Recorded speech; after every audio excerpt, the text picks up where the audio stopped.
Ya, pemirsa, puncak peringatan Hari Keluarga Nasional atau Hargarnas ke-31 pemirsa dilaksanakan di lapangan Simpang 5, Kota Semarang, Jawa Tengah. Ya, Pemkot Semarang mendapatkan penghargaan sebagai daerah terinovasi dalam pembangunan keluarga 2024 dari Badan Kependudukan dan Keluarga Berencana Nasional.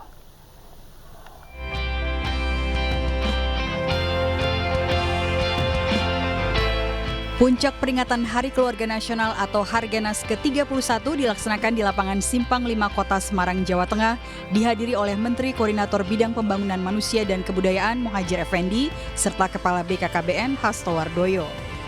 Pemkot Semarang mendapatkan penghargaan sebagai daerah terinovasi dalam pembangunan keluarga 2024 dalam program pembangunan keluarga, kependudukan, dan keluarga berencana.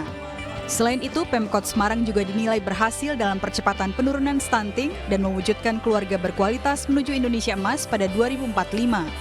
Penghargaan tersebut diserahkan langsung Menteri Koordinator Bidang Pembangunan Manusia dan Kebudayaan Muhadjir Effendi dan Kepala BKKBN Hasto Wardoyo kepada Wali Kota Semarang Heferita Gunaryanti Rahayu.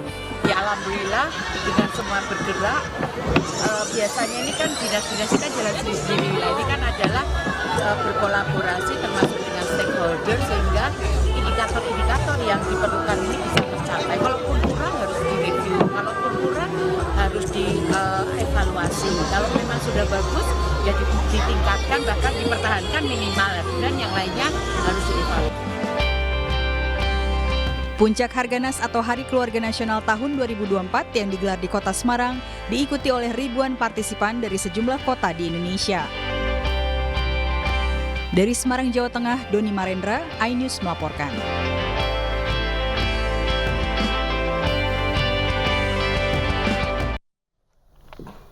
Ya, pemirsa, hari ulang tahun Bayangkara ke-78 diperingati hari ini di lapangan Monumen Nasional Monas, Jakarta Pusat.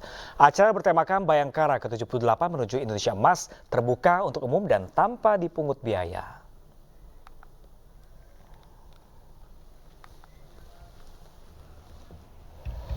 HUT Bayangkara ke-78 mengusung tema Polri Presisi mendukung percepatan transformasi ekonomi yang inklusif dan berkelanjutan menuju Indonesia Emas. Sejumlah persiapan sudah dilakukan mulai dari sterilisasi lapangan dan pengecekan sound system. Pada puncak HUT Bayangkara juga ada 150 tenan UMKM, makanan dan minuman yang bisa dinikmati para pengunjung atau masyarakat secara gratis. Presiden Jokowi dan Presiden terpilih Prabowo Subianto dijadwalkan juga akan hadir di HUT Bayangkara ke-78 ini.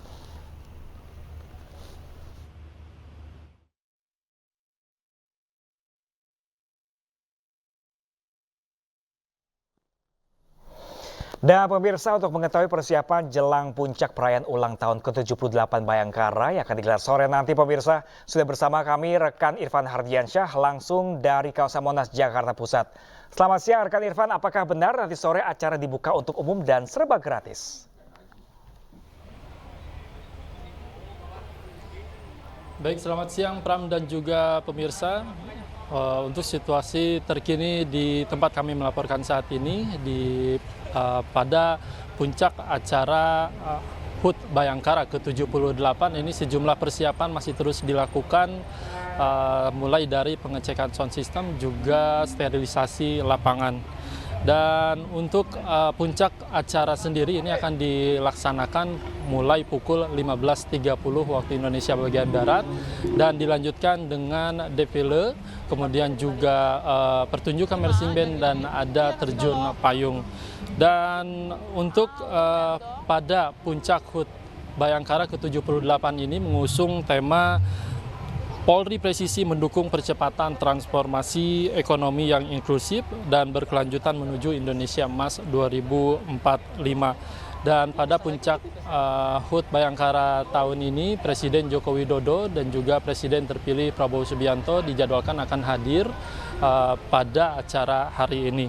Kemudian juga pada pukul 19 waktu Indonesia bagian Barat, puncak HUT Bayangkara akan menyajikan pesta rakyat dan juga panggung hiburan yang akan menampilkan sejumlah musisi ternama Indonesia, mulai dari Gigi, kemudian Ari Lasso, dan masih banyak lagi. Kemudian ini ada 150 tenan yang disediakan, ini disediakan untuk masyarakat ataupun pengunjung yang akan datang ke puncak acara HUT Bayangkara, dan ini tidak dipungut biaya alias gratis. Pram. Irfan Ardiansyah melaporkan langsung dari kawasan Monas, Jakarta Pusat. Kami masih menanti update terbaru dari Anda dan selamat bertugas kembali. Dan pemirsa, kami akan mengajak Anda berkenal dengan sosok polisi inspiratif yang rela mengajar secara sukarela di salah satu sekolah dasar di Kabupaten Buton, Sulawesi Tenggara. Kurangnya minat siswa bersekolah membuat Aibtu Mardianto Putro Mudakir mengajar membantu guru di sekolah di sela-sela tugasnya sebagai anggota polisi. Ayo, pakaian sekolah, gantian. Kita berangkat ke sekolah, gantian. Pakaian sekolah, nanti om tunggu di sekolah ya?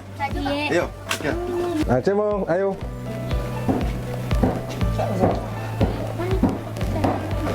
Kita ke sekolah dulu.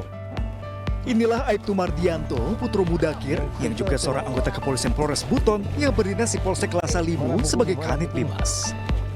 Di sela-sela tugasnya, ia juga menjadi tenaga pengajar sukarela untuk anak-anak sekolah dasar di pelosok di Kampung Nelayan Bajau, Desa Benteng, di Sekolah Dasar Negeri 121 Atap.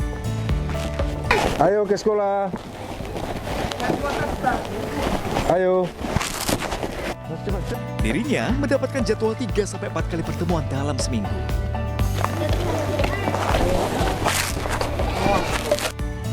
Aibtu Mardianto terpanggil mengajar karena prihatin dengan kondisi pendidikan masyarakat di Kampung Nelayan Bajau, masih banyak warga yang buta huruf, khususnya anak-anak. Untuk pergi ke sekolah saja, anak-anak harus dijemput satu persatu karena kurangnya perhatian akan pentingnya pendidikan. Di video TikTok, Bapak harus dulu menjemput mereka baru mereka ke sekolah. Memang itu terjadi setiap hari? Hampir setiap hari pada awal-awal bulan saya ke sini. Hari ini alhamdulillah semua sudah berjalan seperti biasa. Bisa diceritakan itu, awalnya gimana kok sampai Bapak harus manggil ayo ke sekolah? Iya, karena dari teman-teman guru, awalnya dari informasi dari teman-teman guru, bahwa anak-anak kita ini tidak terlalu punya semangat untuk belajar, untuk hadir ke sekolah. Maka saya mempersiapkan segala sesuatunya, bagaimana trik-trik pendekatan terhadap anak-anak ini.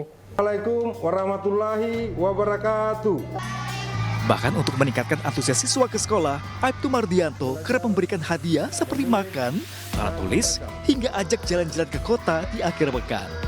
Kehadiran Aibtu Mardianto membuat Sekolah Dasar 120 Negeri 1 Atap Buton sangat terbantu.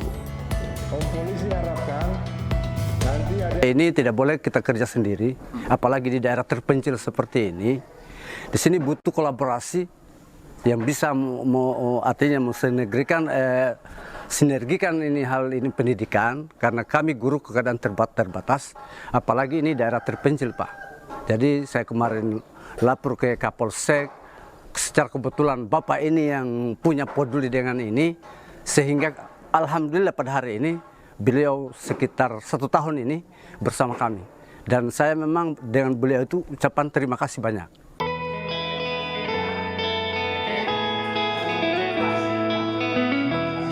Tidak hanya Aibtu Mardianto, di Kecamatan Carita, Pandeglang, Banten, ada sosok Babi Kamtipnas Polsek Carita yang selain siap jaga keamanan, ia juga siap membantu kegiatan masyarakat.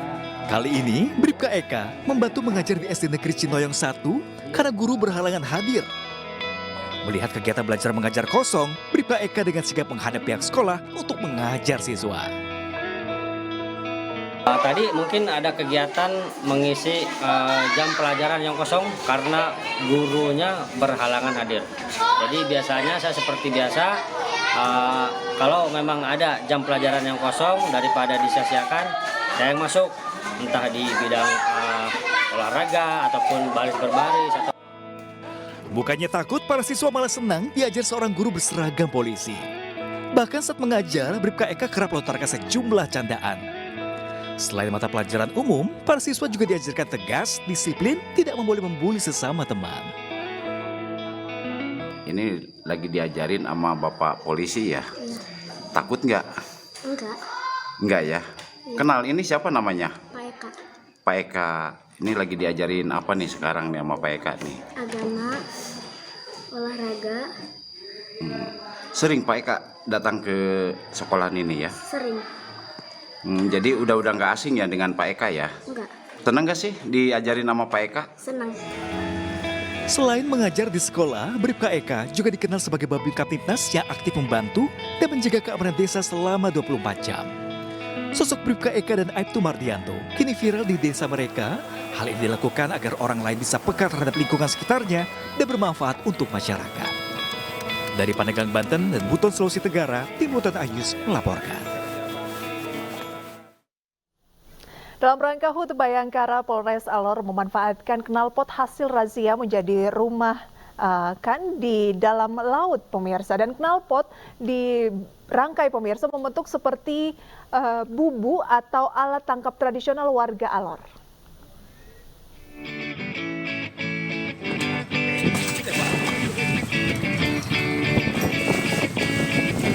Tim Polres Alor, Nusa Tenggara Timur memodifikasi puluhan knalpot brong menjadi rumah ikan.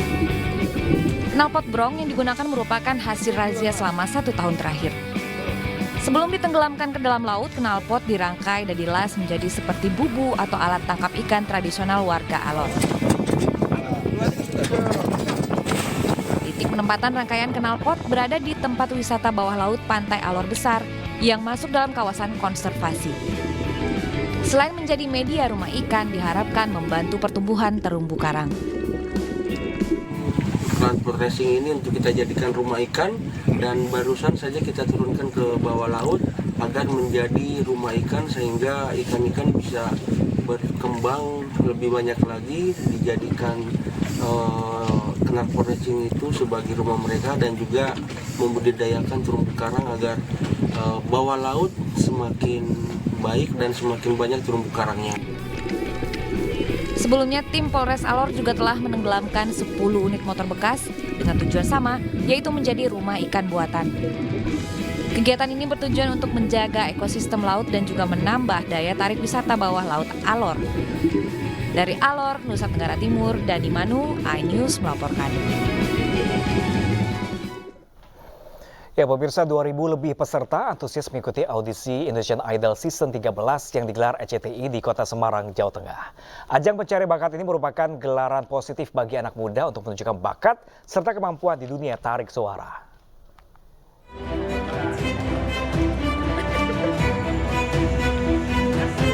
Audisi Indonesian Idol Season 13 di Kota Semarang diikuti ribuan peserta.